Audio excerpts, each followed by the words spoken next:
Well, of course, today is a day when Britain is remembering its dead through the many wars that Britain has fought over the years, going back to the First World War and onwards. Of course, there are lots and lots of conflicts which are more contemporary, none more so than what has happened over the course of the last couple of years in Gaza and, of course, in Israel since the appalling events of October the 7th. And as I say, everything that has happened since. That ceasefire, of course, still just about in the main holding, brokered by, among others, the Trump administration. And as a result, some of the soldiers who've been involved in that war talking for the first time to journalists, one of whom is Ben Zand, the award-winning filmmaker, journalist, director of Breaking Ranks Inside Israel's War, which releases on ITV tomorrow. Ben, thanks so much for coming in to talk to us. Tell us about this documentary and who you've been speaking to.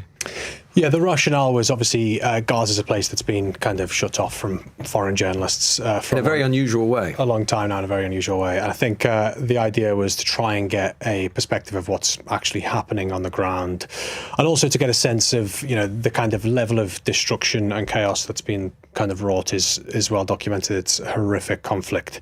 So the idea was, what's it like to be a soldier participating in that?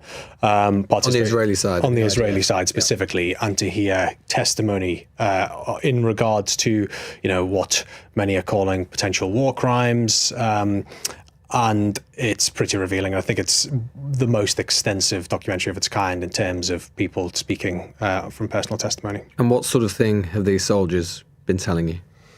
It ranges from, you know, one of them talks about this kind of the mosquito protocol, which is this idea of using human shields to track tunnels, Hamas tunnels in Gaza. So they talk about there's a specific case of using a 16-year-old boy, which became, according to the soldier, a kind of common practice amongst different battalions, where they'd get young Palestinians to go down tunnels with iPhones on their chest to map out tunnels, so that they could map out the GPS routes of these tunnels at personal risk to them. The level of destruction, so the kind of domicide, is very well documented in the documentary. The sense and the kind of just destruction of neighborhoods, people staying in homes, and then once they were finished in staying in Palestinian homes, they'd burn them down afterwards. The kind of use of drones to cause kind of chaos, and people having kind of Palestinians in Gaza having a lack of awareness of where the red lines were. And just to be clear, just to reiterate to the audience, this isn't you saying this isn't what you've witnessed yourself. This is what soldiers, IDF soldiers, are telling you about their experience in the war. Yeah, so every single bit of testimony is an IDF soldier talking about something that they've been through firsthand. You know, the allegations, in large part, the IDF kind of deny these things. They're saying they've kind of operated within international law, but these are people on the ground saying that, you know, at times they were involved in things they feel deeply uncomfortable with. They're speaking to you anonymously because presumably they would face retribution in one form or other, either professional or personal, if they were to speak to you. Yeah, on camera. There's three characters in the film who are face to camera, but the majority of them anonymous because, you know, in one part, the kind of potential legal risk, but in reality, on a bigger part, the risk just from society as a whole, you know, and that sense of turning their back on the military that they've committed to. And what do you think has compelled them to speak to you in that way? I think just a case of what it is that they're saying they've been involved in. You know, I think there's a kind of deeply moral struggle that they're having on a personal level. I think they all joined the kind of, you know, after October 7th and the horrific events, they wanted to kind of defend Israel, their country, understandably so. But I think what happened is, as the conflict wore on, they became increasingly troubled by what was happening on the ground, and they talk in very, very specific detail of incidents where higher ups have made them do things that they, you know, don't feel comfortable with, shoot to kill policies, kind of the general attitude within the military that there are no innocents in Gaza, and I think just they want to speak out about it. Several soldiers speaking to you of indiscriminate killing and the targeting of unarmed civilians. Yeah, and I think that's one of the most harrowing allegations within it, which I think is kind of Gazans being kind of expected to abide by red lines that they're unaware of. So it might be a case, they talk in, there's one specific allegation where a guy's hanging his laundry on a rooftop and he's identified as a threat, whereas the soldier says he's literally just like hanging his laundry. He's identified as a potential threat, and then he's fired upon on top of that rooftop.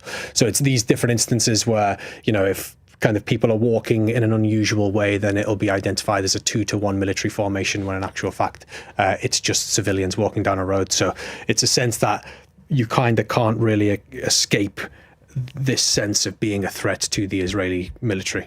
Something that happens in war sometimes, and that military historians will write about, and psychologists write about. They do write about the idea that violence and violence even against civilians, that it becomes, people involved in the war, soldiers can become inured to it somehow. That there's almost a normalization of an indifference to human life. Do you think that is potentially what has taken place in Gaza?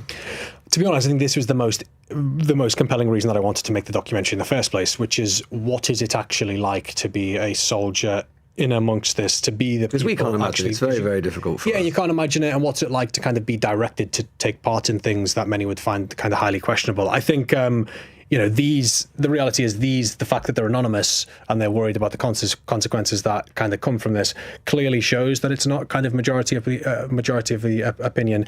I think they're in a world in which the higher ups are instructing them to do things. There's a sense of kind of protecting a homeland that you can understand, and there is undeniably many allegations of dehumanization. That means that they are kind of explaining and rationalizing to themselves things that would be hard to do unless you see the people that you're fighting as less than. What is the Israeli government saying to you about all of this and the IDF? I mean, they've said they operate within international law, and they've denied kind of the majority of allegations that take place within the documentary. You and I both know that whenever you report on anything with regards to this conflict, and I'm talking about the conflict in the broadest sense now, arguably going back, 80 years, even longer. You and I both know that there will always be people, whether you're reporting on atrocities committed by Hamas, or whether you're reporting on whatever has happened from the IDF or the allegations that you're making in this show, there will always be people who just deny it outright, or attack you, or attack your journalism, or attack your motives and whatever. Doubtless, I'm sure that will happen with this documentary. What would you say to people who almost feel as if they don't know what to believe in this war, because there is just such propaganda on every day, in every direction? There's claim, there's counterclaim, and constant impugning of motives. I mean, I'd say I understand why they don't know what to believe, because it's extremely difficult in a world of social media misinformation, and especially with this conflict. The battling for every fact is so complicated, and it feels as though everyone has a completely different interpretation of what you're seeing on a screen. I'd say, with this documentary in particular, the team and myself, we don't have any kind of motive here. We're not trying to push any personal agenda. I think, there's been absolute horror at every single angle of this conflict. But the reality is, as journalists, we're meant, we look to places and try and get stories out that you otherwise wouldn't hear. And I think the kind of media blackout in Gaza led us to make this documentary. And I think these are people from the Israeli side, from the IDF, talking firsthand about something they've been through. They have no kind of ill will towards the Israeli state. They love the country they're a part of. They just feel as though something is happening that they regret being a part of and think should be out there more broadly. It's going to stay with them for a long time, isn't it? We were talking today about, Remembrance Sunday. You talked to soldiers. We had Johnny Mercer on earlier talking about how so many of his own experiences of war linger with him. Hard to, some of these IDF conscripts, they're very young. They're very young. It might be sort of, late teens, certainly early 20s. This is going to stay with them one way or the other, whatever they've seen, for a very long time. Yeah, and you see that kind of struggle within them, which is, they love their country. They, joined the IDF when they were, very, very young, as kind of conscripts in a large part. And they, felt that they kind of were serving something that had moral purpose. And, straight after October 7th, they felt the same. And as the war raged on, they kind of were then conflicted as to, do you follow through with the orders of your higher ups? How do you respond when you feel as though something's crossed a line, a moral line? Can you speak out when those around you are telling you what you're doing is right? So I think, it's a major moral quandary for them. And all of them now speak of that sense of shame or regret they feel having participated in these actions and not actually knowing what you do next. Sounds like an extraordinary piece of work. Where can we watch it? So it's on ITV tomorrow at 10:45. It's going to be interesting. 10:45 tomorrow. Ben Zand, thanks so much for joining us.